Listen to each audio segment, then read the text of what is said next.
Challenge একটা আছে প্লেয়ারের সাথে প্লেয়ারের, আরেকটা থাকে নিজের। তা আমার অবশ্যই কাভারের শটটা অনেক সুন্দরই ছিল আমার মনে হয়। কোনো শট যে খুব ভালো লাগছে আসলে তা বলবো না। যদি রূপক বলতে হয় তাহলে আলহামদুলিল্লাহ যে একটা ভালো ইনিংস খেলতে পেরেছি। টি-20-তে সেঞ্চুরি আসলে সব টপ অর্ডার ব্যাটসম্যান আশা করে, স্বপ্ন দেখে, ওইভাবে প্রিপেয়ার্ড হয়, কিন্তু আসলে উইকেটটা এত সোজা ছিল না, একদমই সোজা ছিল না। আমরা যে 180 করেছি এটা একটা সেট ব্যাটসম্যান লং টাইম খেলেছে, 20 ওভার পর্যন্ত, দ্যাটস ওয়াই রানটা হতে পেরেছে, বাট আদার দেন এত ইজি ছিল না। আর আসলে আমি একদমই যে খুব ভালো ব্যাটিং করেছি তা না, আমার কাছে আমার মনে হচ্ছে যে আমি খুব চেষ্টা করেছি যে মারার, রান বের করার, বা সময় পারছিলাম না, খুবই চেষ্টা করছিলাম। যখন 16 ওভার পর্যন্ত আমি ট্রাই করেছি কন্টিনিউয়াসলি যে মারার, বাট আসলে হচ্ছিল না ব্যাটে বলে।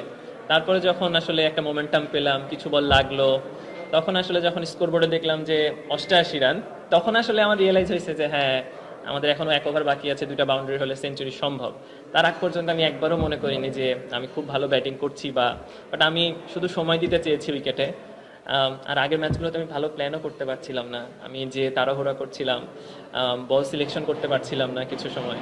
সো আমার মনে হয় আজকের ইনিংসটা পুরো উপরওয়ালার ইচ্ছা, আসলে সে সহযোগিতা করেছে। আমি তো ছক্কা দেখতে পছন্দ করি টি-20 ক্রিকেটে, কিন্তু আমার একটা পার্সোনালি পছন্দ ভালো লেগেছে আপনার ইনসাইড আউট কাভার উপরে দেখা চা মেরেছিলেন সব লেফট আর্ম স্পিনার। আপনার কোন শটটা ভালো লেগেছে? ইনসাইড আউট খেলতে কেমন লাগে? ও, খুবই সুন্দর। আসলে ক্রিকেটে তো আসলে এন্টারটেইনের, মানে মানুষ এন্টারটেইন হবে এই জন্যই তো আসলে খেলা। আসলে আমি কতটুকু এন্টারটেইন হচ্ছে, আদার দেন যারা দেখছে তারা কত এন্টারটেইন হচ্ছে, এটা সব থেকে ইম্পর্টেন্ট। কোন সিচুয়েশনে ব্যাটসম্যানটা কীভাবে খেলছে সেটা দর্শক পছন্দ করছে কিনা। তা আমার অবশ্যই কাভারের শটটা অনেক সুন্দরই ছিল আমার মনে হয়। যারা যারা এরকম শট খেলে তাদের দেখতে সুন্দর লাগে, বাট স্পেশালি আজকে যদি আমি বলি আমার মানে যে খুব কোনো শট যে খুব ভালো লাগছে আসলে তা বলবো না, কিন্তু আমার মনে হয়েছে যে সেঞ্চুরি যে 6টা মারলাম, তো ওইটা আমার কাছে মনে হচ্ছে ওভারঅল একটু ভালো হয়েছে। আদার দিন তো কোনো শট মনে হয় না যে মনের মতো করে মারতে পারছি, বাট কিছু ইমপ্রুভ, মানে যেটা আমি সাইড শট খেলেছি সেই শটগুলো আমার মনে হচ্ছে যে কাজে দিয়েছে আমার। মানে চেষ্টা করেছেন, মাঝে মাঝে চেষ্টা করলেও অনেক সময় রান আসে না, অনেক সময় আসে, সবকিছু মিলে 4 ইনিংসে ভালো যায়নি।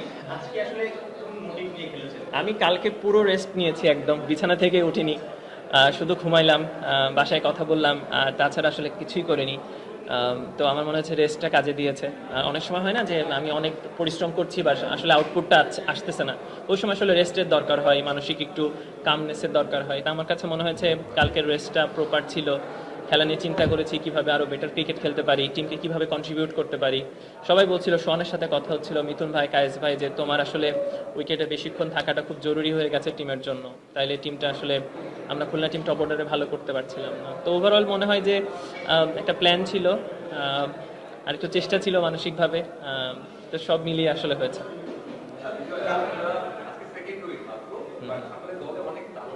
হ্যাঁ, 100% আপনার সাথে আমি পুরো এগ্রি। আসলে খুলনার টিম তো আসলে আমরা যখন এনসিএলটা শেষ করলাম তখন আমাদের কথোপকথন হচ্ছিল যে আমরা চ্যাম্পিয়নের জন্যই আসলে এই এনসিএল টি-20টা পার্টিসিপেন্ট করব, এবং তাই বলে Imrul Kayes, Mohammad Mithun, Nurul Hasan Sohan, Zia, Alamin Hossain, so Tamim, they are very good player. আসলে আমাদের কাছ থেকে সবাই আশাই করবে যে খুলনা একটা দারুণ খেলবে, বাট আমার কাছে মনে হচ্ছে আমরা টিম হিসাবে ওইরকম কন্ট্রিবিউট করতে পারিনি। টপ অর্ডার থেকেও কিছু রান আসেনি। বোলিং মৃত্যুঞ্জয় দারুণ বল করছে, রানা দারুণ বল করছে, আলামিন ভালো করছে, Zahidullah is very good talent, তো ও ভালো বল করছে, নাহিদ তো সবসময় আমাদের নতুন বলে ভালো বল করেই আসছে।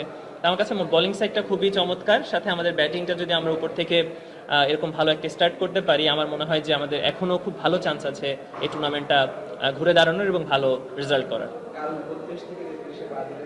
আরে না না, 32 আর বাড়ান কেন?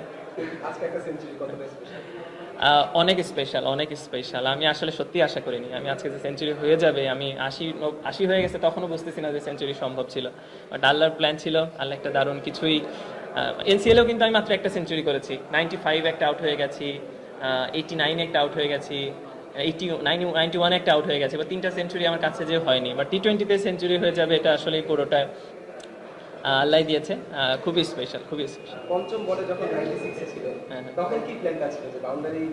আসলে ওই সময় যে সোহান যে 2 রানটা নেয়, ওইটা আসলে আমি আশা করিনি যে 2 নিতে পারবো, কারণ অত ইজি ছিল না 2 নেয়া, বাট হ্যাঁ হ্যাঁ হ্যাঁ, ও আসলে 2টা নিয়ে নেয়। তো ওই কারণে আমার কাছে মনে হচ্ছে যেহেতু 2 হয়ে গেছে তো একটা বাউন্ডারি সম্ভব।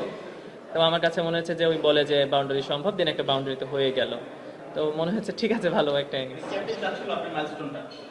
আমি আসলে আমি আরো কথোপকথন বললাম তো, যখন 88 করি তখনও কিন্তু আমরা শিওর না যে আমাদের সেঞ্চুরি হবে, বাট যখন 88 করে একটা 4 হয় 92 হয়ে যায়, তখন আসলে রিয়েলাইজ আসে যে না, সম্ভব। তো তার আগ পর্যন্ত ওইরকম ভাবে আমাদের কথোপকথন হয় নাই আসলে, বাট শোন সাপোর্ট করেছে অনেক। না না না না না না না, আসলে না। ডেফিনেটলি ডেফিনেটলি, অবশ্যই অবশ্যই। আমাদের দেখেন, পাওয়ার প্লেতেই তো সব খেলা না।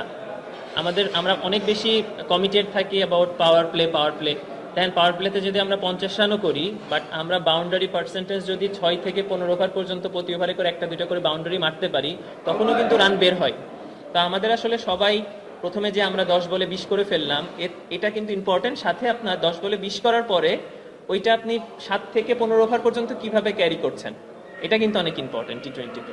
তা আমাদের মনে হয় যে পাওয়ার প্লেতে আমরা যেরকম সতর্ক আছি, সেম সতর্কটা 6 থেকে 15 ওভার পর্যন্ত কিভাবে আমরা যাচ্ছি, ওটা খুব ইম্পর্টেন্ট। তো আমাদের ওইটা একটা অনেক সময় ল্যাকিংস থাকে আমাদের ইন্টারন্যাশনাল ম্যাচেও, আমাদের নিজেদের মধ্যে ডোমেস্টিকেও। তা আমার মনে হয় যে অবশ্যই অবশ্যই জরুরি, একটা টপ অর্ডার ব্যাটসম্যান একটা দারুণ শুরু করবে, আমার অবশ্যই ল্যাকিংস আছে এবং এটা ইমপ্রুভ করার চেষ্টা করতে হবে। বাট এটা একটা ভালো জিনিস যে আমি ইমপ্রুভিং কিছু শট শিখেছি, রিভার্স সুইপ যেগুলো আমি আগে পারতাম না।